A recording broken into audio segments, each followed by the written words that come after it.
Commission. If that is the personal statement you are making, you are not going any further. Madam Chair, you are represented, you have to speak through your lawyers. If you want to speak, I will not allow you to accuse this commission of violating Madam Chair, you will not speak any further. You yourself, Madam Chair, Kyano ku olwaleero kabadde kavuvungano wali eri ku kitebe ky'ekibiina ekyetengeredde ekirwanirira eddembe ly'obuntu kituyinza okuyita Uganda Human Rights. Kaakati nno akulira akakiiko kano Madamu Wangadya bw'ati agenze mu maaso n'okubeera nga alemesa His Excellency Robert Kyagulanyi Ssentamu okugenda mu maaso n'okubeera nga ayanja ensonga ze nga bw'adda azzeese mu kakiiko kano. Jjukira nti Robert Kyagulanyi Ssentamu okuva mu mwaka gwa 2018 we yagenda mu maaso n'okubeera nga bafayiringa omusango guno okuli egy'okubeera nga batyobola eddembe ly'obuntu nga mwe mwali n'okulinnyirira eddembe lye ery'obutaddamu linnya ku stage. Inno yavaayo n'agenda mu maaso n'okubeera nga wakanya bino wabula akakiiko tekagenze mu maaso namuwuliriza. Bamusindisizza luti okugenda mu maaso n'okubeera nga bamufulumya.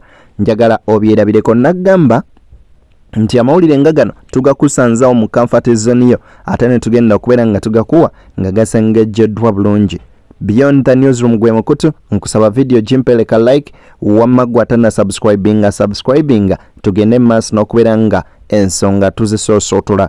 Abuterevu nzikiriza nsooke ngende maaso n'okubeera nga nkwaka video kano okeerabireko ng'ebintu ebigenze maaso n'okubeera nga bibeera. N'agamba nti ono His Excellency Robert Kyagulanyi Ssentamu ye musajja asinga okubeera omukakamu ennyo ate era omwegendereza ku ngeri gy'akolamu ensonga ze kyova olaba bangi abakwata ensobi n'abalabisa.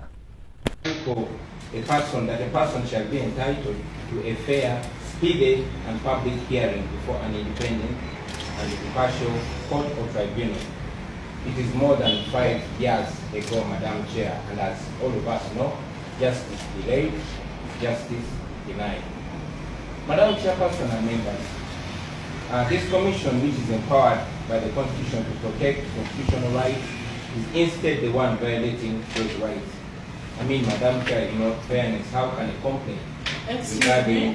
If that is the personal statement you are making, which is an attack on the commission, you are free to withdraw your complaint. I will not allow you to deny threats, to demonstrate, and to demean and to disrespect this commission. If that is the personal statement you are making, you are not going any further. Madam Chair, you are represented, you have to speak. Omukyalo ono, Madamu ono agenze maaso n'okubeera nga alemesa His Excellency Robert Kyagulanyi Ssentamu okubeerako ekyo kyayogera yadde ekimu oluvannyuma lw'okugenda mu maaso n'okubeera nga mu nnyanjula ye atandise na bujulizi obubalumika okubeera nga nabo bennyini tebeetengeredde nga bwe bagamba nti akakiiko kano akalwaniriza k'eddembe keetengeredde. Ebigambo by'omukyalo ono bikaawu nnyo eri His Excellency Robert Kyagulanyi Ssentamu. Commission. If that is the personal statement you are making, you are not going any further. Madam Chair, you are represented, you have to speak through your lawyers. If you want to I will not allow you to accuse this commission of violating Madam Chair, you cannot speak any further. You yourself, Madam Chair, came out and mocked the victims of the missing people and hereby directing you. My complaint to this commission, because this commission lacks the impartiality, it lacks the independence. I'm directing you. Where is security? Madam Chair. It is alright, but at least it is before the word. I'm directing you to leave. Yeah, it's alright. Most obliged. Security, come and take him out. Sure, I will leave, Madam Chair. But it's clear that I've withdrawn my statement because clearly you are impartial and you lack the independence to handle this. This commission is on a test to decide whether it is serving the people of Uganda or serving the interests of General Museveni and his military regime.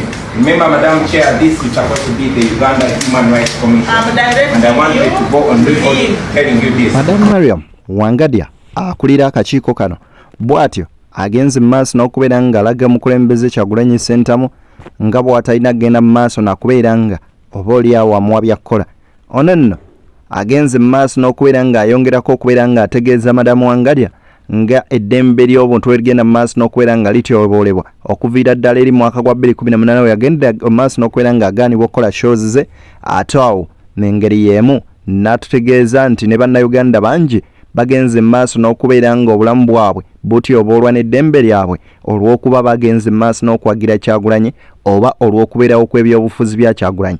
Ebbaluwa nno gy'atadde yiiyo nga bwano akwotinze constitution ya Uganda article 28 egenda mu maaso n'okubeera nga ewa butereevu akakiiko kaneeno okubeera nga ssemateeka akawa bulungi ssemateeka akalagira okubeera nga kakola ensonga zaako oba kawebbeeto okukola ensonga zaako mu bwangu nnyini ddala ewatali kugenda mu maaso n'okubeera nga kataataaganyizibwa wabula Kyagulanyi kyagenze mu maaso n'okubeera nga ategeeza nti wabula kyakakiiko kye kakola kya njawulo olw'ensonga keesigamye ku muntu ssekinnoomu n'okubeera nga kaweereza Museveni so si kubeera nga kaweereza bannayuganda. Era Kyagulanyi mu bigambo bye n'ategeeza nga bw'agenze ku record kubanga yasoose okugenda mu maaso n'okwakanya kino.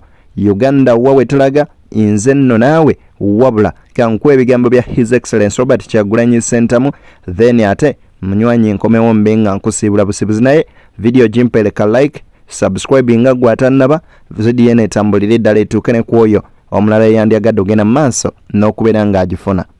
Olwaleero okwemulugunya kwaffe kwe twaleeta mu kakiiko k'eddembe ly'obuntu emyaka egisukka mu 5 egiyise nga 17 ogw'e12 2018 olwaleero okwemulugunya kwaffe tukujeeyo omusango gwaffe tukujeeyo mu kakiiko kano kuba akakiiko mukalabira ddala kalina kyekubira. Madamu Wangadya yanga yakulira akakiiko ako avuddeyo ebiseera bingi nnyo nga ayogera mu lwatu nga boola n'okunyomola n'okuduulira abantu abawambibwako abantu baabwe ate nga akakiiko k'eddembe ly'obuntu ke kalina okubayamba. Avuddeyo ebiseera bingi ng'ayogera mu kamwa ke ng'alalaga alina sayidi naye ng'ovudde ne ku ekyo amateeka gaffe article eya 28 mu constitution eragira amakooti gonna n'obukiiko bonna bulina okumulungula obutakwatagana okuwa okuwuliza okwamangu ddala ate okubwenkanya eri abantu bonna balina okwemulugunya.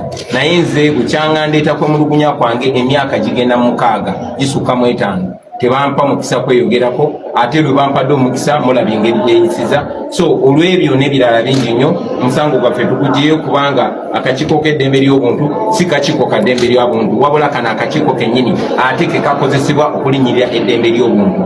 Twagadde tubaanike eri ensi yonna emanye nti kakiiko keekwese bwekwesi mu kulwanirira ddembe ly'abuntu naye tekalwanirira ddembe ly'abuntu kanyigiriza ddembe ly'abuntu kakakulemberwa mukyalo oyo Mariam Wangadya. Ebigambo bya His Excellency Robert Kyagulanyi Ssentamu sigenda genda mu maaso nakubeera nga mbiddamu wabula naawe osaana biwuliriza n'obwegendereza n'obifumiitirizaako n'obiwuliriza oba oli awo oyinza okugenda mu maaso n'okubeera nga obijjamu ate ekinyusi ekibirimu.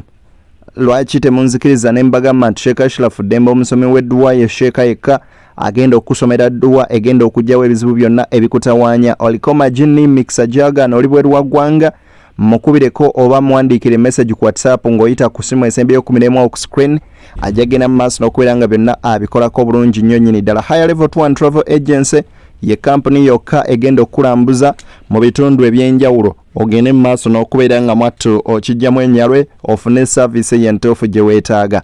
For God and my country ate era nkutegeeza kimu kyokka nti Beyond the Newsroom gwe mukutu ayagala olanga naffe simu esembeyo 57 ku screen yawo nkubirako tugende mu maaso n'okubeera nga ensonga tuzikwasaganya. Akuuma atakuumira mpeera ayi beene magulu nnyondo Ssaabasajja Kabaka Wangaala.